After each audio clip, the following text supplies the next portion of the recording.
Bonjour, Namasté, Otep à vous, bienvenue dans cette nouvelle capsule de la chaîne Aksharam International TV, capsule que j'intitule Comment se purifier avec l'air. La purification par l'air. Se purifier par l'air, c'est bien possible. Oui, l'air se trouve partout et c'est peut-être la façon la plus simple de se purifier, mais qui demande certainement la culture d'une nouvelle perspective.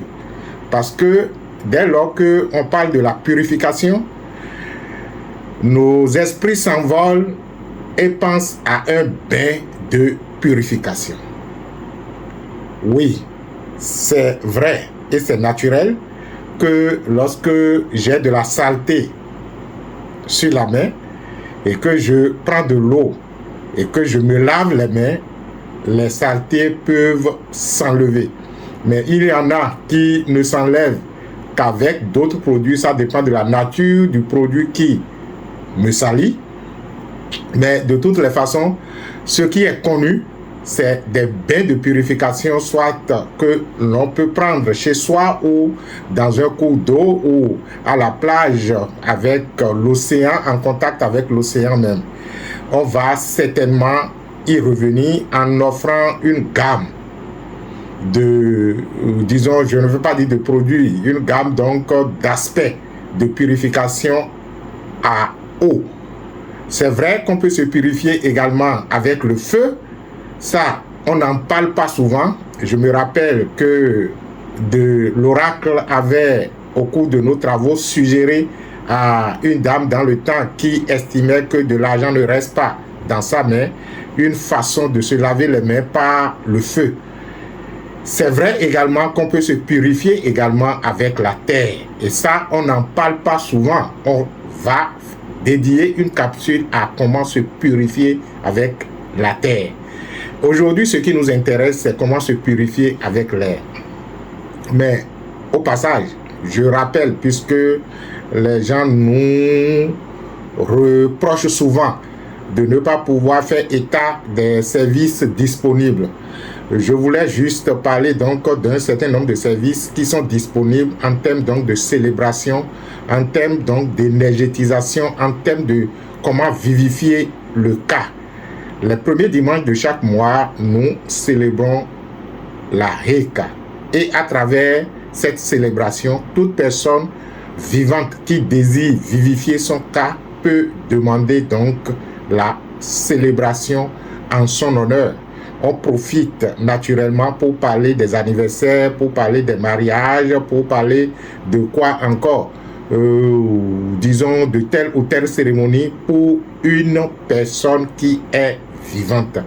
Les premiers dimanches de chaque mois. Les deuxièmes dimanches, nous faisons la célébration de la sexualité astrale. Et là, c'est tout un groupe qui est formé dans lequel nous interagissons avec les gens pour pouvoir permettre à partir de l'intimité sexuelle astrale vivifier le cas des couples, vivifier le cas des entreprises et j'en passe. Au troisième dimanche, c'est la célébration de la Reka dédiée à vivifier le cas des défunts. Donc, si vous avez des gens qui sont dans l'au-delà et que vous voulez interconnecter la vie avec eux pour pouvoir donc amplifier leur énergie dans l'au-delà, les troisièmes dimanches de chaque mois est consacré ou sont consacrés à cette activité par la célébration de la Reka. Et au dernier dimanche, peut-être que le dimanche, il peut y avoir 5 ou 4 dimanches dans le mois. C'est pourquoi nous avons dit le dernier après le troisième. Et au dernier dimanche du mois, nous faisons la cérémonie de sortie de l'enfant. Cérémonie de sortie de l'enfant de ce mois de février, ce sera le dimanche prochain que cela va s'opérer. C'est cérémonie de sortie et rite de correction de placenta. Donc pour ceux qui ont des enfants qui n'ont pas encore fait ce rite, vous pouvez toujours vous rapprocher du secrétariat. Le numéro est dans le descriptif. Cela est bien possible aussi bien pour les adultes que pour les enfants, rite de cérémonie de sortie de l'enfant et correction de placenta. Nous avons fait assez d'émissions sur pourquoi il est nécessaire de faire la sortie de l'enfant, pourquoi il faut corriger l'enterrement du placenta si cela n'a pas été bien fait, tout ça pour l'équilibre de l'enfant. Et cela se trouve soldé par un processus d'éducation que nous mettons à votre disposition pour éduquer votre enfant ou pour vous éduquer vous-même à partir donc des, je vais dire quoi, à partir du chemin d'incarnation de l'âme, à partir du processus qui vous a conduit finalement à être sur terre. Vous pouvez vous éduquer et rentrer dans la profondeur de votre être. Paix à vous. Ici, aujourd'hui, nous sommes en train de parler donc de comment se purifier avec l'air. Lorsque vous regardez l'univers et que vous êtes dans l'espace terrestre, vous voyez quoi? Ce que l'on voit, à part les fabrications humaines, à part les végétaux qui peuvent être à côté de vous, vous constatez tout simplement que dans l'univers entier, il y a l'espace et les planètes et les étoiles. Ce qui nous intéresse ici, c'est justement cet aspect espace. Je suis là. Dehors, je jette mon regard dans les cieux et je constate que il y a de l'espace à l'infini. C'est vrai qu'il faudra une réflexion approfondie basée sur les données scientifiques pour constater qu'en fait que nous-mêmes sur Terre, que nous sommes suspendus dans l'espace et que la Terre est en plein vol, en train de se tourner sur elle-même et en train de tourner autour du Soleil. Et c'est ce que les astronautes, ceux qui ont été dans l'espace, rapportent de merveilleux. Tous disent, lorsque vous avez la chance de vous élever au-delà de l'espace terrestre et que vous pouvez voir la Terre de loin, il y a un seul sentiment qui vous saisisse. Le sentiment d'être responsable de cette planète qui nous habite. Je fais ce détour pour que nous constations tout simplement que même si nous sommes sur Terre, nous sommes dans l'espace. Et la première, disons le premier élément que nous pouvons appréhender dans l'espace, c'est justement l'air. C'est vrai qu'au-delà donc de la couche atmosphérique terrestre, on parlera d'autres éléments, mais ce qui nous intéresse ici, c'est d'abord la couche atmosphérique terrestre et l'élément le plus saisissable, c'est l'air.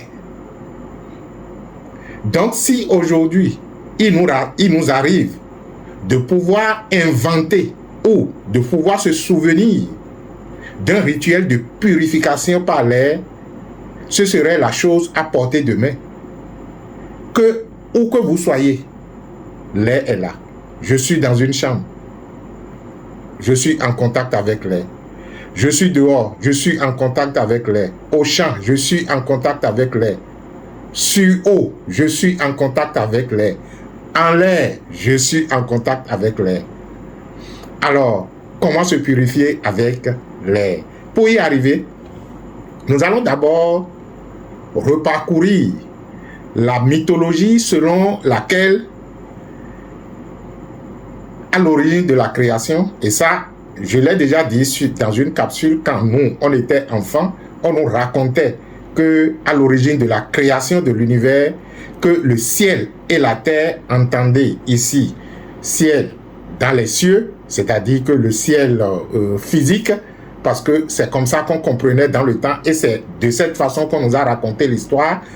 Aujourd'hui, on comprend que c'est une légende, que derrière la légende, il y a certainement une vérité que nous pouvons appréhender.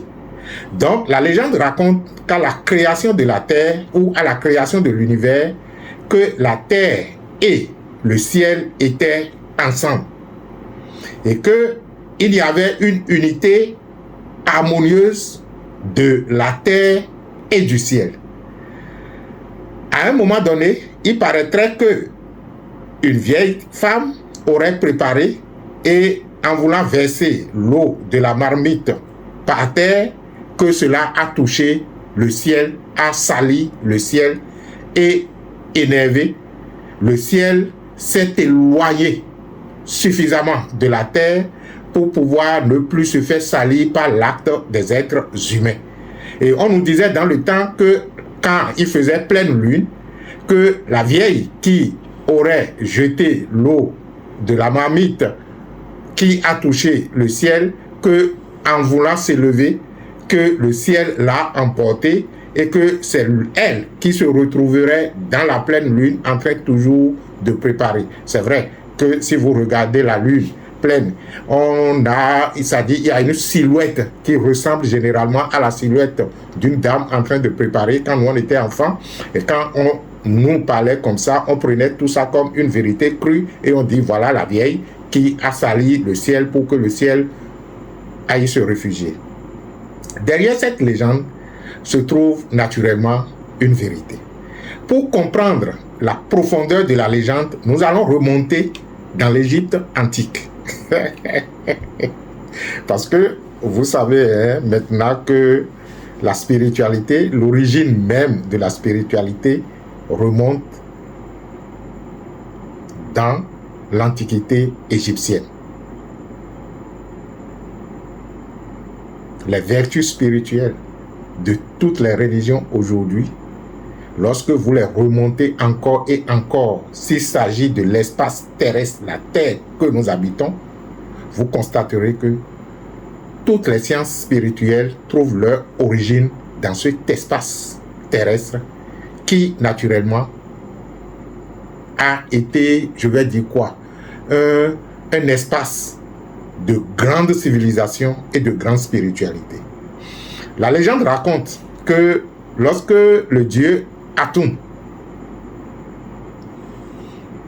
devrait procéder à la création, parmi les enfants de dieu Atum, il y a naturellement le dieu Chou. Dieu Chou qui est lié naturellement à l'air. C'est vrai qu'on parlera donc de l'air sec qui est lié, dont la divinité est le dieu, la divinité Chou, et que son aspect jumeau, qui est l'air humide, est appelé Tefnut. Ce qui nous intéresse ici, c'est la divinité Chou. Alors, quelles sont les caractéristiques de cette divinité? Et dès que vous comprenez les caractéristiques de cette divinité, vous allez comprendre alors progressivement comment on peut se servir de l'air en se reportant à l'action première. Je parlerai donc du principe premier qui a donné naissance à l'air en tant que vent, en se servant donc de ça pour se purifier. Il est donc facile, lorsque je n'ai pas de l'eau à côté, et que par exemple, je sais que ma main a touché, disons, certaines personnes, parce que vous savez, dans notre civilisation aujourd'hui, vous rencontrez quelqu'un, vous lui dites bonjour, la première des choses, c'est qu'il vous tend la main, vous le saluez en lui donnant la main. Mais vous ne savez pas les impressions de sa main. Lorsque vous touchez sa main, c'est que vous avez touché toutes les impressions liées à cette main-là.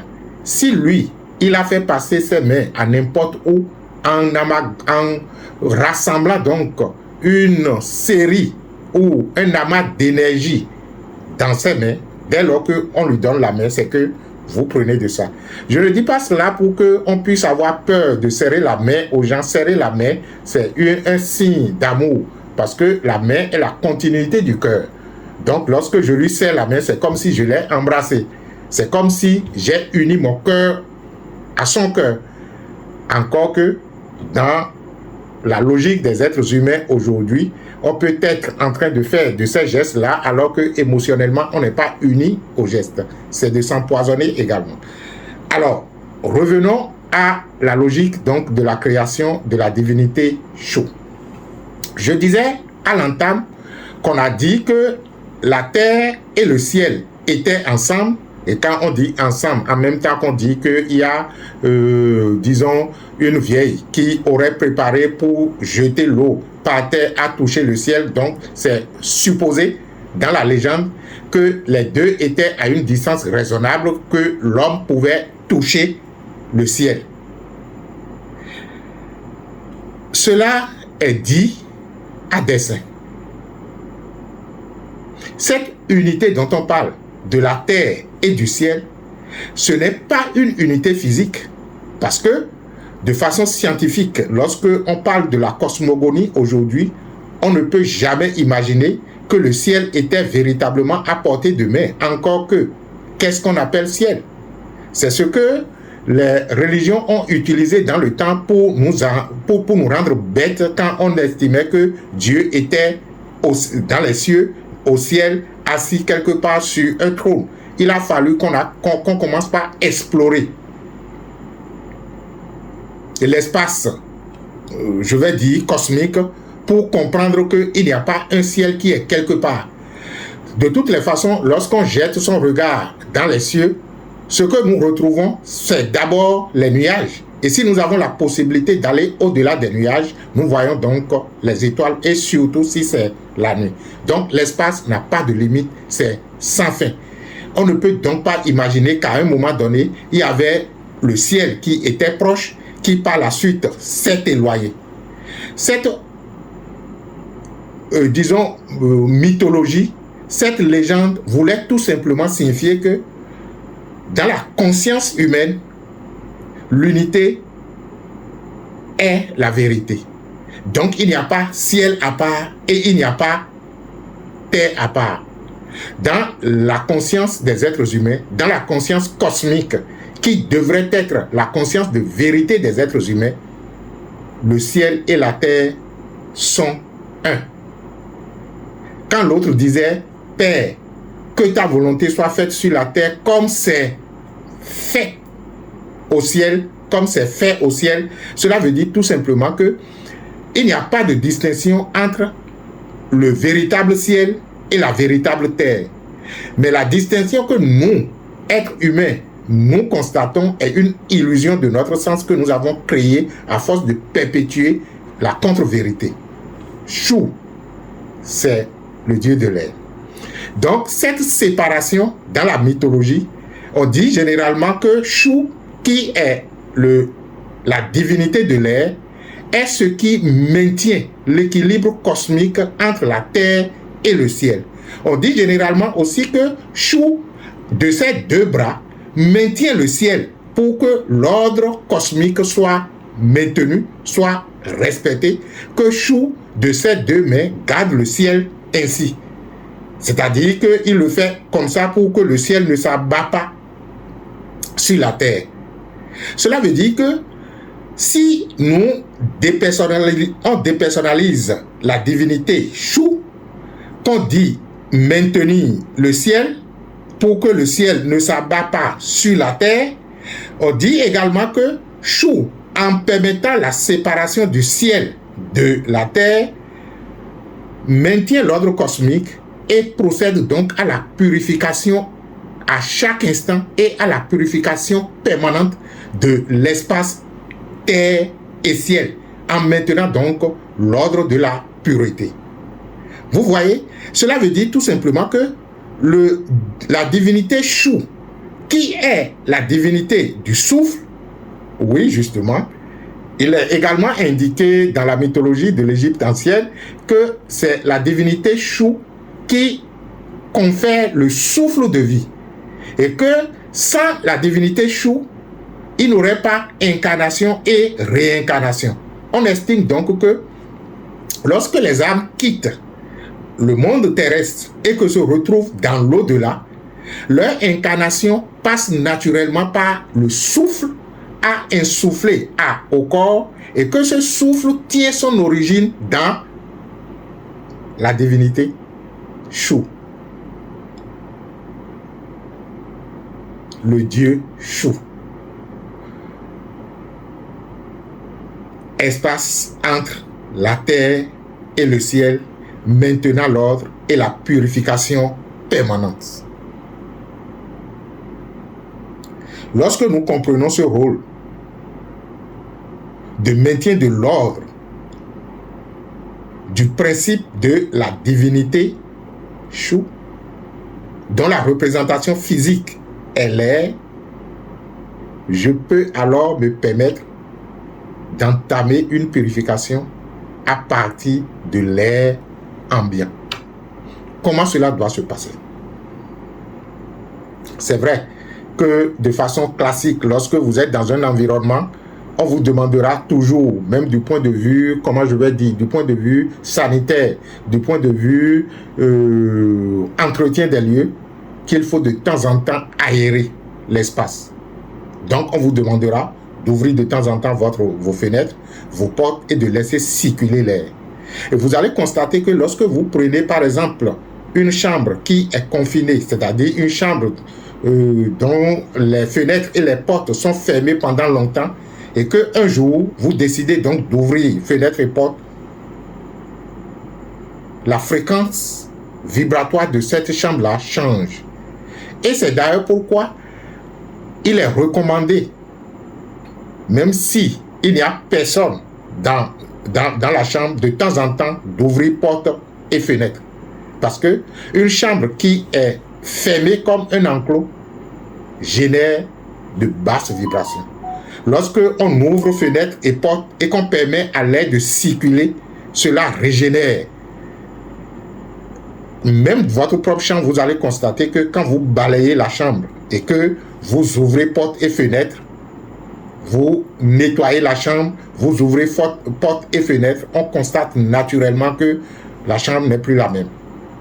Sa fréquence change. Il y a disons, une nouvelle vibration qui prennent possession de la chambre. Donc ça, c'est ce qu'on vous demandera de façon classique. Et que vous-même, en tant qu'être, il ne faut pas être confiné. De temps en temps, il faut sortir, prendre de l'air ambiant, aller à la plage où il y a assez de vent, rester dans la nature. Et tout ça, c'est déjà un début de purification par l'air parce que vous renouvelez l'air qui se retrouve être même stocké dans votre poumon. Ça, c'est ce qui est de sanitaire. Maintenant, du point de vue spirituel, comment on peut y arriver?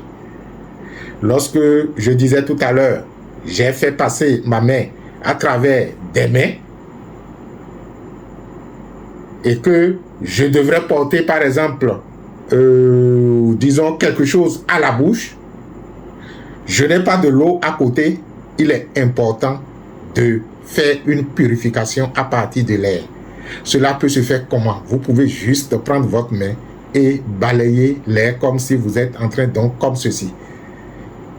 Mais lorsque vous êtes en train de le faire, l'intention derrière est ce qui pourrait donner force à cette purification de votre main.